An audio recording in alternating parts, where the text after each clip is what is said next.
Estás escuchando La Nación Podcast. A continuación, el equipo de revista Rolling Stone te cuenta la historia detrás de los vinilos clásicos del rock en Discos Esenciales.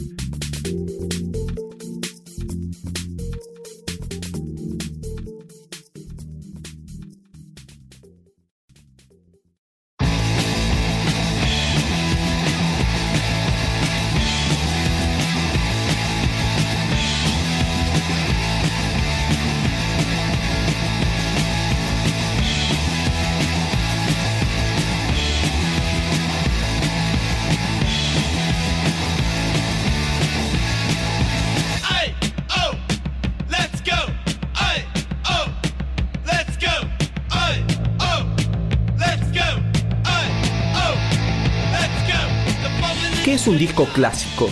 ¿Por qué algunos discos o LP se consagran en esa categoría para siempre? ¿Por qué algunas obras trascienden, exceden en el tiempo, en influencia, en implicancias culturales al resto? Mi nombre es Daniel Flores y en este podcast de la revista Rolling Stone vamos a escuchar y a explorar y a meternos entre los surcos de algunos discos esenciales, vinilos que hicieron historia, la oficial o la menos conocida. Y nuestro primer clásico es un anticlásico, Ramones, el debut de 1976 de, obviamente, Los Ramones, publicado originalmente por el sello Sire y que acaba de ser reeditado en vinilo en formato original en Argentina. Un disco con 14 temas de un promedio de 2 minutos, que no pasa nunca los 2 minutos 39-40 segundos. Grabado con la formación original, la más legendaria de Los Ramones. Joey en voz, Johnny en guitarra, Didi en bajo y Tommy en batería. Todos con el apellido Ramón, claro, y también compartiendo la campera de cuero, los jeans rotos en las rodillas y las zapatillas de lona negra. Temas de 2 o 3 acordes, letras que todas juntas no irían más allá de la mitad de una canción de Bob Dylan corta. Un sonido crudo, rápido, sin sutileza, sin arreglos complejos. Prácticamente sin arreglos simples tampoco. Más allá de las guitarras sonando como motosierras, una producción minimalista y básicamente ningún indicio, ninguna pista de que la banda esté buscando registrar justamente un clásico, una obra cumbre. Todo lo contrario, si escuchamos Ramones, escuchamos ahí a 4 tipos apurados por hacer lo suyo en el estudio y salir de ahí lo antes posible.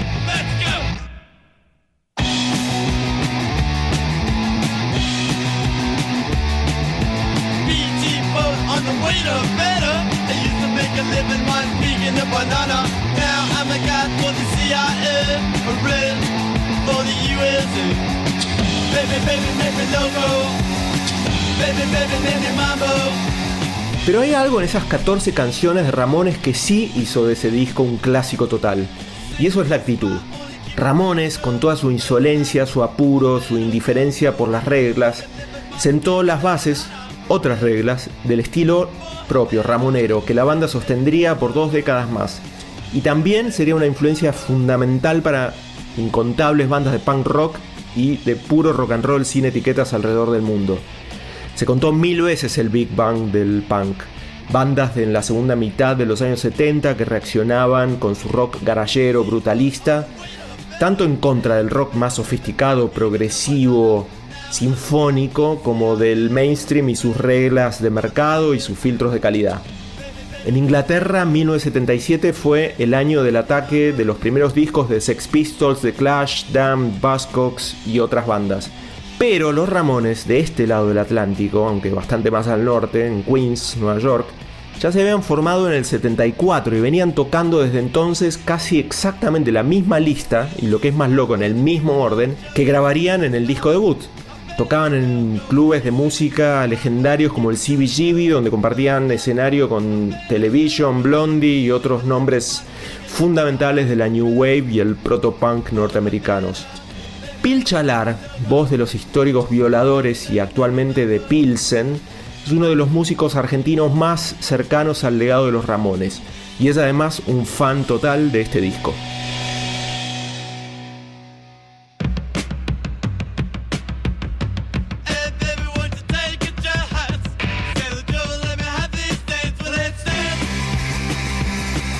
I Bueno, mi primera escucha del disco de los Ramones, del primer álbum, fue por ahí por 1980 o principios de 1981. Antes había tenido ya en fines de los 70 el Rocket to Russia y el Live Home. También el It's Alive. Así que ya conocía a la banda. Y bueno, dentro de esos años lo considero como un tríptico. El primer disco, el Rocket to Russia y el Live Home, como que son casi un mismo álbum. Siendo el primero más áspero, más rústico. Bueno, el primero tiene clásicos fundamentales en la banda. El Brisket Bob. Y termina con el Today Your Love, Tomorrow the War. Hoy todo amor, mañana el mundo. Unas consignas que le gustaban jugar, ¿no? Jugaban con eso, con cosas medias nazis. Era una forma, ¿no? de expresarse. Didi era el bajista, hijo de una mamá alemana, y el papá había estado ahí en Alemania. Y también Joey era judío, así que era una cosa muy extraña lo que hacían, unos personajes muy raros. Es un disco potente que hoy en día sigue sonando. El paso del tiempo le ha hecho alguna huella, pero yo lo recomendaría para la gente neófita, la que no escucha rock. El primer disco de los Ramones es una buena forma de entrar y le va a resultar potente. Se habla de que es el primer disco punk, no lo sé, pero probablemente lo sea, pero hay otros álbumes como de bandas proto-punk, Stooges, y ellos le sacaron bastantes cosas a los Dictators. El disco, lo que más me gustó a mí del álbum, en el momento me choqueó mucho, pero lo que me gustó algo, jugar con el disco, poner el balance del equipo, ir al canal, creo que era el derecho, y aparecía la guitarra, la voz y la bata, y en el otro aparecía el bajo de Didi. Y bueno, estaba estudiando algo de bajo yo y me gustaba hacer líneas con el bajo de Didi, seguir las líneas esas de bajo. Un disco potente, interesante y bueno, el puntapié inicial a toda una cosa que se gestó tanto en Nueva York como en Londres, que es esto del punk rock.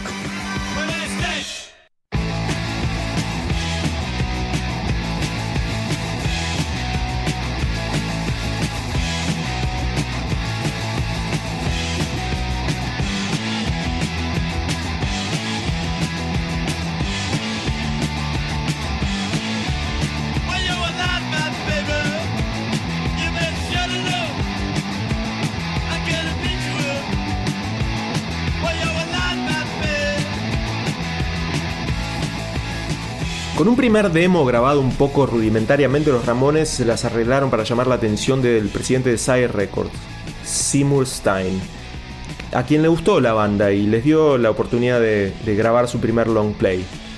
Aunque tampoco con una apuesta a todo nada. Les dio una semana de estudio en el estudio Plaza Sound y un presupuesto de $6.400, que incluso para la época no era gran cosa.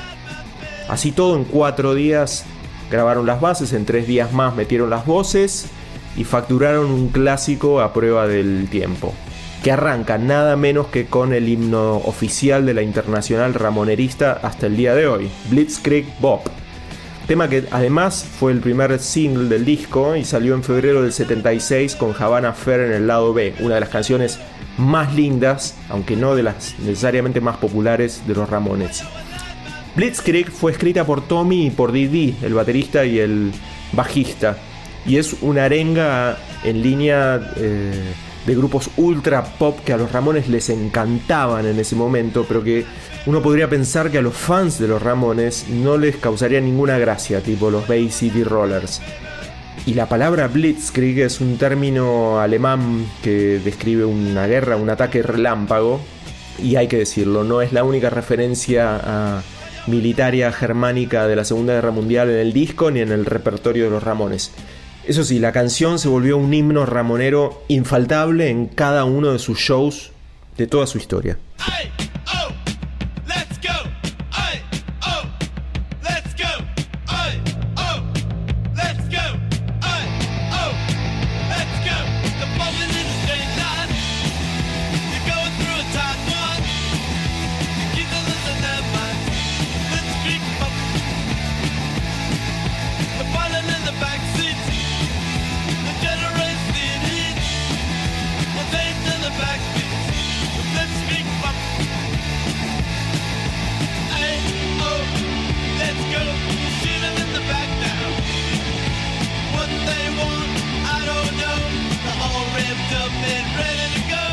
Como buen clásico, Ramones tiene una tapa icónica, que es básicamente una foto en blanco y negro de la fotógrafa Roberta Bailey, con los 4 Ramones en una postura muy parecida a la que tendrían en muchos de los siguientes discos, notas, producciones de prensa, etc. Mariano Ash es un productor argentino de algún modo experto en Ramones, que ha producido shows con sus músicos, escrito sobre la banda y conocido a la mayoría de los integrantes y de su entorno. Llegó incluso a coordinar tours por los lugares de Nueva York históricos para la banda y conoce muy bien la historia detrás de esta tapa. La foto de la tapa de este mítico LP debut de los Ramones la sacó Roberta Bailey, la boletera del CBGB. En noviembre del 75 había decidido comprar una cámara cuando vio que nadie sacaba fotos en los shows de los cuales ella cortaba los tickets todas las noches en el viejo club del 315 de la calle Bowery. En enero del año 76, la revista Punk, para la cual Roberta sacaba las fotos, hizo una entrevista con el grupo en el loft de Arturo Vega, a la vuelta del CBGB. Arrancaron haciendo unas pequeñas fotos dentro del loft, pero como el día estaba lindo y querían otra locación, salieron a la calle, caminaron un poquito hacia el lado de Second Avenue, encontraron un baldío vacío y ahí sacó 1 o 2 rollos de fotos con una pequeña cámara. Las fotos salieron, increíblemente en la revista no se usó la foto que luego terminó siendo tapa del disco. Mientras los Ramones tenían a su manager Danny Fields y Seymour Stein, el dueño de Sire Records, viendo qué tapa usar, siempre apuntando a hacer algo en el estilo del disco Meet the Beatles. Ninguna de todas las propuestas y diseños que se hicieron les convencieron, nunca jamás nadie los volvió a ver tampoco esos diseños, y literalmente corrieron a buscar a Roberta para poder usar algunas de esas fotos. Ella siempre destacó que sus fotos fueron únicas porque justamente la banda no sentía la presión de estar sacando una foto que tuviese que ser tapa de disco. El gran secreto de cómo la foto quedó tan perfectamente, sin haber sido siquiera retocada, es que básicamente Tommy, el baterista, que era el más petizo de todos, está en puntitas de pie, y Joey, el cantante, que era el más alto, está como agachado, casi encorvado. Por eso, en el tamaño cuadrado, con la palabra Ramones, quedó perfecta para una tapa de disco. Which camera did you use to take the picture? That was the Pentax Spotmatic that I later sold to Lee Brillo, the singer of Dr. Feelgood, for $300. So you made more money selling the camera than what you got from the record company. I did, except of course I had to buy the camera in the beginning, so it was the same thing. It got stolen anyway. Because Flo wanted to put that in the museum, and so I actually contacted Lee Brillo's wife, but apparently got stolen in a hotel room not too long after he bought it. Le cuenta Roberta a Mariano Ash que sacó la foto de esa tapa de Ramones con una cámara Pentax Spotmatic, que después se la vendió a Lee Brillo, cantante de la banda inglesa Dr. Feelgood, por $300. Un tiempo después se la pidieron para exponerla en el Museo de los Ramones en Berlín, pero Roberta se contactó con la mujer de Lee y ella le contó que se la habían robado de una habitación de hotel no mucho después de haberla comprado. Así que quizás hoy en algún lugar del mundo alguien tiene esa Pentax robada y no tiene la menor idea de que se usó para tomar la histórica foto de tapa de Ramones.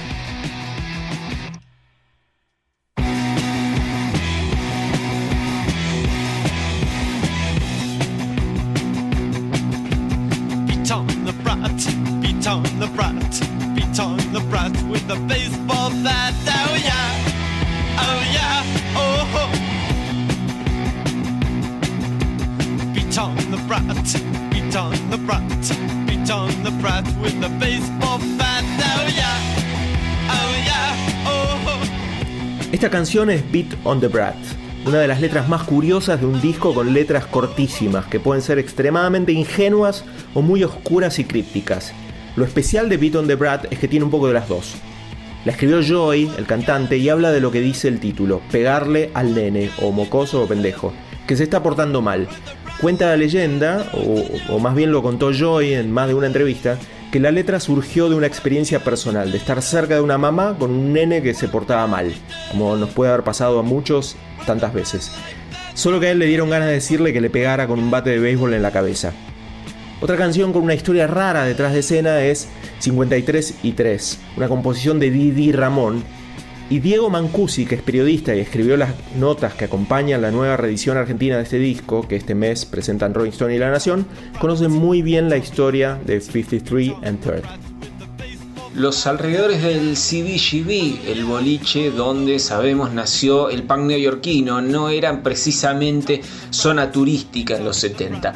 Se los conocía como Alphabet City, o sea, la ciudad alfabeto. La zona peligrosa estaba delimitada por lo que se conocía como las avenidas A, B, C y D. A era You're Asking For It, o sea, te la estás buscando. B era You Best Watch Your Back, fíjate por dónde andás. C, You're Crazy, estás loco. Y D, You're Dead, estás muerto. Así de picante era todo. Dentro de esa zona estaba la esquina de la 53 y la 3, que le dio nombre a 53rd and 3rd, canción incluida en el disco debut de Los Ramones, compuesta por Didi. En esa zona se encontraban los boliches gays más turbios de la época, como el Cowboys y el Red, y muchos adictos a la heroína frecuentaban la zona, esa esquina particularmente, para prostituirse con mujeres u hombres, lo que viniera. Todo lo que escribo es autobiográfico, no sé escribir de otra forma, dijo alguna vez Didi, con lo cual quedaría confirmada la leyenda de que en su momento, antes de que la banda despegara, tuvo que dedicarse un tiempo a la prostitución para poder subsistir en aquella esquina. La canción cuenta la historia de un veterano de Vietnam que se ve obligado a aceptar un cliente varón al que termina matando con una navaja para demostrar, textual, que no es marica. Difícil saber si Didi llegó a ese punto, pero todo indica que lo que canta en 53rd and 3rd nace de la experiencia.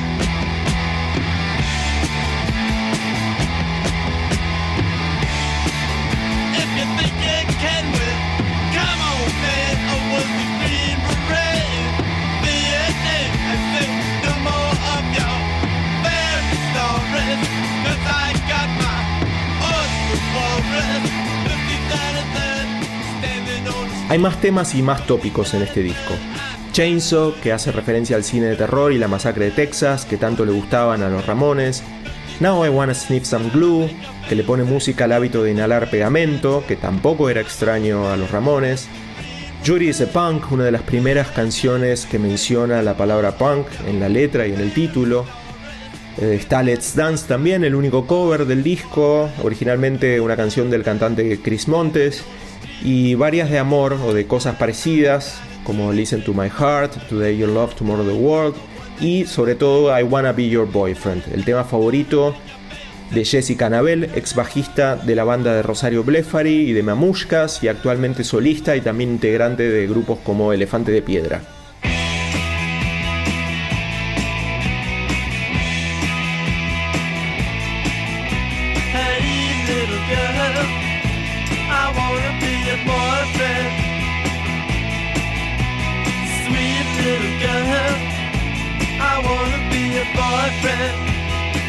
Fue un gran descubrimiento los Ramones en mi vida y obviamente musicalmente me influyeron un montón. Si bien en ese momento donde conocí este disco estaba tocando otro estilo musical, bueno, yo soy bajista, en ese momento estaba tocando más alternativo, pop, pero llegó un momento en que me crucé en el camino con el punk. Y bueno, fue mediante una audición que hice para Rosario Blefari, quedé para su banda. Bueno, y el disco que se venía pronto a grabar tenía muchos aires de punk. Entonces, como yo nunca había tocado punk, entonces tuve que ponerme a investigar desde una perspectiva diferente, ¿no? Ya desde el instrumento. Y bueno, dije, qué mejor que agarrar a Ramones de referencia, ¿no? Entonces, bueno, me puse a escuchar, a sacar los temas, a prestar un poco más de atención, de entender cuál era ese tipo de punk y de entender el género para tocarlo, y bueno, la verdad que me enamoró completamente y Ramones me enseñaron muchísimo, porque con los Mamushkas tenemos una anécdota que creo que todos los que tocamos y todos los que nos gusta la música la saben, que es como, bueno, cuando nos ponemos a acomodar un tema o cuando hablamos de ciertas partes que se tocan de cierta manera, le decimos, bueno, tocalo más ramonero y esta parte largala y acá ramonero otra vez. Entonces, nada, Ramón es un lenguaje universal, creo que ya todos sabemos de qué estamos hablando.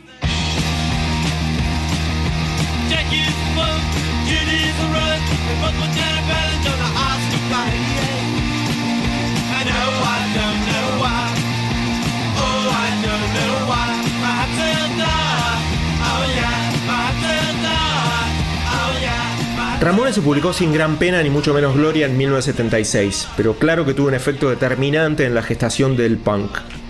Primero, probablemente lejos de Nueva York, en Inglaterra, donde inspiró muy concretamente a bandas que ya mencionamos antes, como Pistols, Clash y más aún a Buzzcocks, con esa fórmula de canciones de guitarras distorsionadas y melodías pop. Bandas que a su vez después proyectaron la influencia del punk en todo el mundo. Hasta hoy sigue teniendo vigencia ese sonido.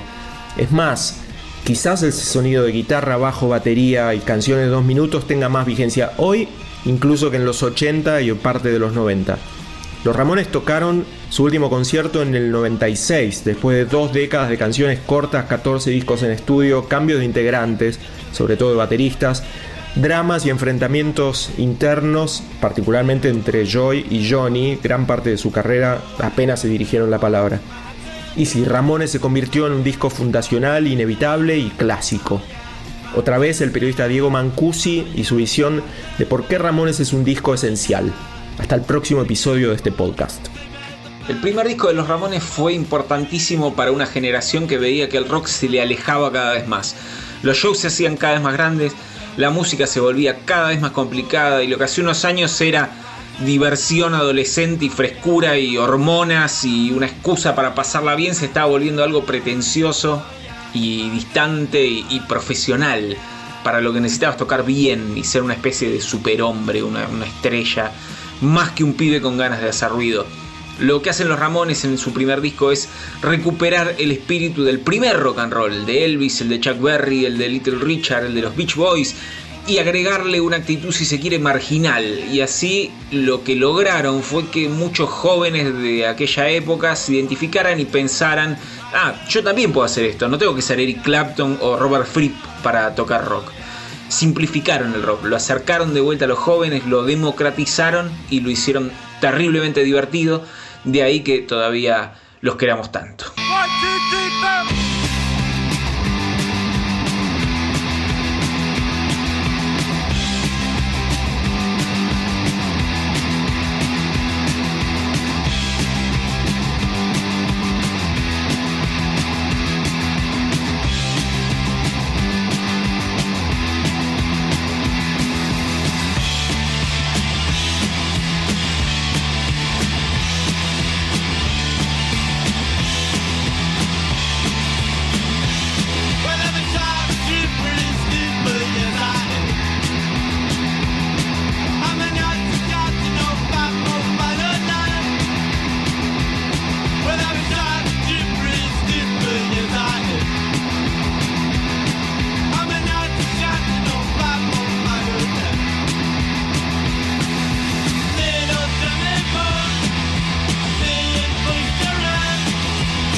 Esto fue Discos Esenciales, un podcast exclusivo de La Nación. Escucha todos los programas de La Nación Podcast en www.lanacion.com.ar. Suscríbete para no perderte ningún episodio. Estamos en Spotify, Apple Podcast, Google Podcast y en tu reproductor de podcast favorito. Seguí escuchando La Nación Podcast.